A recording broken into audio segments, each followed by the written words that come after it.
J'économise plus de 600 € par mois pour pouvoir épargner, investir et construire mon patrimoine et des revenus passifs. Et si je peux épargner autant chaque mois, ça passe aussi par le fait de ne pas acheter certaines choses au quotidien. Bienvenue à tous dans cette nouvelle vidéo. Aujourd'hui, je vais vous parler de toutes les choses que je n'achète pas ou que je n'achète plus ou dans lesquelles tout simplement je ne dépense plus d'argent au quotidien pour pouvoir tout simplement faire des économies chaque mois et pour pouvoir mettre cet argent dans des choses plus importantes pour moi que sont clairement mes investissements. Parce que me créer des revenus passifs, c'est vraiment la base, c'est tout ce que je veux. Je t'invite à aller voir mes autres vidéos sur l'investissement si tu veux en savoir plus là-dessus. C'est clairement la base pour s'enrichir. Et on sait qu'ici, on a envie d'être riche. Donc dans les prochains mois, années, ce que je ne prévois pas d'acheter, clairement, c'est de la décoration pour mon appartement. Mon appart est déjà pas mal décoré, sachant que je suis pas extra fan de décoration déjà de base. Je suis pas douée là-dedans, clairement. Je préfère rester sur du basique. Voilà, je fais pas vraiment de grosses décos et je m'intéresse pas vraiment à ça. Je suis une grande fan d'animé, donc j'achète quelques figurines de temps en temps. J'ai juste une grande bibliothèque avec ma collection de mangas et de figurines. Pour compléter ma collection, il me reste quelques figurines à acheter. Donc voilà, c'est vraiment les seules choses côté déco que je vais acheter, mais clairement sinon la décoration c'est vraiment pas pour moi. Personnellement, c'est vraiment quelque chose qui m'apporte pas du tout de bonheur, donc je choisis vraiment de ne pas du tout dépenser d'argent dans ce type de choses, vous voyez. Deuxièmement, des vêtements de fast fashion, donc c'est vraiment une résolution que j'ai prise cette année, parce que jusqu'à encore il y a quelques mois, je faisais des commandes Shein et tout ça, mais j'ai vraiment pris une résolution cette année, c'est d'avoir beaucoup moins de vêtements, mais des vêtements de meilleure qualité. Donc clairement, je supprime toute la fast fashion et donc dès que j'ai besoin de me racheter un vêtement, eh bien je vais plutôt aller vers des pièces plus chères. Si je repère quelque chose sur un site, eh bien ouais, je vais regarder sur Vinted si je peux le trouver en seconde main et du coup beaucoup moins cher. Mais en tout cas, ça me permet voilà de beaucoup mieux réfléchir mes achats puisque acheter une pièce à 100 €, c'est pas comme acheter une pièce à 20 €. Vous voyez, je peux pas me le permettre de le faire tous les mois. Donc je réfléchis beaucoup mieux mes achats. Du coup, j'essaye vraiment que ce soit quelque chose qui aille vraiment bien dans ma garde-robe et dans mon style. Et ensuite, bien sûr, le but c'est de les garder plus longtemps mes pièces. Donc au final, je vais avoir moins de choses, mais elles vont être de meilleure qualité. C'est aussi plus joli quand même, on va pas se mentir. Et en plus, elles vont me durer plus dans le temps. Donc au final, sur le long terme, je sais que je vais gagner de l'argent. Ensuite, des vêtements ou accessoires de sport, c'est aussi autre chose que je ne vais pas acheter. J'ai clairement envie moi aussi d'avoir un petit matching set trop cute pour faire mes séances de pilates. Mais bon, clairement, j'ai des vieux leggings qui tiennent encore très bien, justement parce que c'était de la bonne qualité.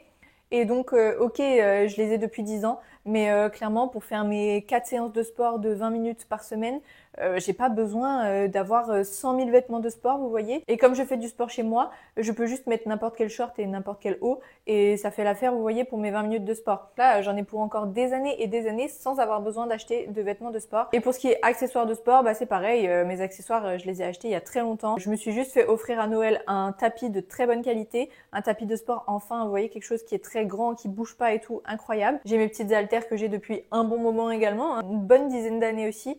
Franchement, j'ai pas besoin de plus. La prochaine chose que je ne vais pas acheter, c'est une liseuse avec un abonnement, notamment l'abonnement Kindle. J'aime beaucoup lire, mais je lis vraiment beaucoup par période. Il y a des périodes où je regarde plus de séries, il y a des périodes où je lis plus, il y a des périodes où je joue plus aux jeux vidéo. Ça me fait dire que la formule d'abonnement ne sera pas quelque chose de forcément utile. Pour moi, les abonnements, c'est uniquement quelque chose dont tu es certain, mais vraiment certain de te servir au quotidien. Donc j'ai un abonnement du coup à mon application de sport parce que je m'en sers 3 ou 4 fois par semaine. J'ai un abonnement à Netflix parce que je regarde Netflix plusieurs fois par semaine et que en général je trouve tout là-dessus. Et c'est tout, vous voyez, je veux pas beaucoup d'autres abonnements parce que il faut vraiment les abonnements que ce soit quelque chose de sûr et certain que vous utilisez. Et d'ailleurs, je fais des tris très souvent dans mes abonnements pour enlever des éventuelles choses que j'aurai et dont je me sers pas. Les abonnements, c'est vraiment un peu un piège financier, donc faites très attention aux abonnements. Et donc je me suis dit que l'abonnement finalement c'est pas très utile vu que je lis vraiment seulement par période. Et pour ce qui est de la liseuse, honnêtement l'application Kindle elle peut être sur ma tablette. Du coup je vois pas vraiment l'intérêt d'une liseuse pour le moment. La prochaine chose c'est un abonnement au transport en commun de ma ville. Tout simplement je vis très proche du centre-ville, je travaille au centre-ville et du coup dans mon quartier ou dans le centre-ville il y a vraiment tout ce qu'il faut. Donc j'ai vraiment pas besoin d'un abonnement de transport en commun. On adore tout faire à pied. Déjà comme dit ça fait des économies s'il n'y a pas besoin de voiture et pas besoin de transport en commun. Vraiment les transports c'est nos pieds. Donc c'est vraiment gratuit, c'est génial. Même si on doit mettre un petit peu plus dans le loyer parce que clairement les loyers dans ce secteur sont vraiment assez chers et clairement plus chers que si on s'éloigne.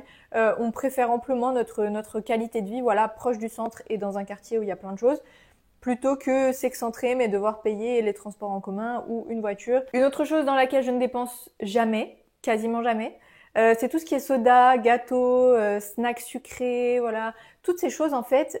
Hier encore, j'ai acheté du coca pour mon mari parce qu'il voulait une bouteille de coca. Et franchement, c'est super cher.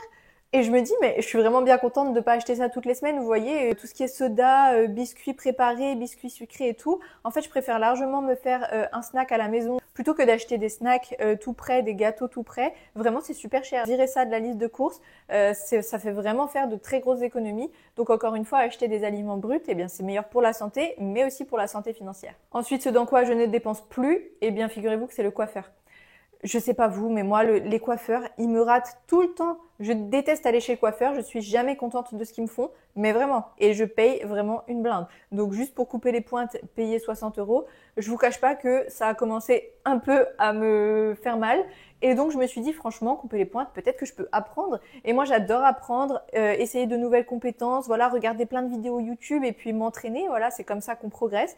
Donc vraiment, ça fait quelques mois que je ne vais plus du tout chez le coiffeur parce que j'apprends à me couper les cheveux par moi-même au fur et à mesure. Et puis je sais que c'est pas parfait, mais je ne peux m'en prendre qu'à moi-même déjà. Je préfère ça clairement. Et puis c'est en faisant que je vais devenir meilleure. Et puis un de ces jours, je pourrais me couper les cheveux parfaitement moi-même. Et donc j'économise vraiment beaucoup à pas aller chez le coiffeur. Désolée, mais je trouve que le coiffeur c'est vraiment une perte d'argent monumentale. Et enfin, les maquillages et les produits de beauté. Le maquillage, juste, j'ai l'impression que tous les produits que j'ai achetés il y a 5 ans vont me durer une vie entière. Donc, j'achète juste un mascara quand le mien est terminé et un anti-cerne quand le mien est terminé. Mais voilà, tout ce qui est fard, etc., ça dure vraiment très très longtemps. Je ne suis pas les trends, les tendances, etc. Si j'ai déjà un combo lèvres, je n'en rachète pas un autre. Voilà, l'essentiel c'est vraiment de racheter uniquement quand j'ai plus de produits. Et du coup, c'est ce que j'applique aussi à mes produits de beauté. Moi, je suis très influençable quand même sur les réseaux sociaux. Dès que je vois une influenceuse parler d'un nouveau produit pour les cheveux révolutionnaire ou une nouvelle crème qui te fait une peau incroyable, clairement, j'ai trop envie de tester cette nouvelle crème. Et vraiment, pendant des années, je me suis un peu laissée embarquer là-dedans et j'achetais toujours des nouveaux produits pour tester. Et je me retrouvais avec plein de produits entamés que je finirais jamais parce que finalement, j'aime pas un tel ou je préfère celui-là. C'est vraiment quelque chose que j'ai complètement arrêté. Je me mets vraiment cette règle de finir en premier lieu ce que je possède déjà chez moi avant d'essayer d'acheter autre chose. Et à chaque nouvelle crème que j'essaye ou n'importe quel produit de beauté que j'essaye, tant pis, je le finis avant de tester le prochain, vous voyez. Et ça aussi, ça fait faire des économies parce que l'air de rien, on est beaucoup influencé par tout ça, par les réseaux sociaux, etc. On a tout le temps envie de tester de nouveaux trucs pour être encore plus belle. Et franchement, il faut vraiment se raisonner et se mettre des règles comme ça. Et je trouve que cette règle fonctionne très bien pour moi. Terminer d'abord le produit que j'ai à la maison avant d'en racheter un autre. Et ça me fait faire vraiment des économies. J'espère que ça t'aura aidé. Dis-moi si toi aussi il y a des choses que tu as complètement arrêté d'acheter parce que tu trouvais ça inutile ou parce que tu as de meilleures alternatives. Si jamais tu as besoin d'un petit peu plus de structure et d'accompagnement, tu peux acheter mon livre. Il est disponible sur Amazon. Il va t'aider justement à faire ton budget et à te dégager de l'argent, donc à épargner et à investir chaque mois. Il va te donner toutes les clés du coup pour avoir les bonnes stratégies pour pouvoir faire ça et aussi quelques petites astuces pour moins dépenser, etc. J'espère que cette vidéo t'a plu. Je te remercie d'avoir regardé jusqu'à la fin. Je te retrouve du coup dans ma prochaine vidéo et d'ici là, n'hésite pas à me rejoindre sur tous mes réseaux sociaux.